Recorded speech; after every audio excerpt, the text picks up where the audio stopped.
Yaxshimisiz efendim? Siz chiroyli qizlarni ko'rganda oldi bilan qayerga qaraysiz? Boshqa erlar asosan qizlarning shu chiroyiga, badaniga taqturqqa qaraydi. Anchimuncha qari ko'ngillar iqtisodiy, jamiyatlik o'rni, xizmat o'rni qaraydi. Men ularga o'xshamayman. Efendim, qin tafsili so'zdan siz qayerga qaraysiz? Men qizlarga qaramayman. Faqat qizlarni ko'rganda, chiroyli qizlarni ko'rganda, atrofimda ayolimning bor yo'qligiga qarayman. Ayolim yo'q bo'lib qolsa, nari qarsam bo'laverdi emasmi?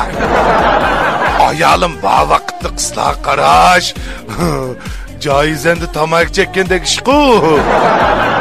Men qizil chiroqni bosib o'tgandek unda cho'ng xatarga tavakkul qilolmayman.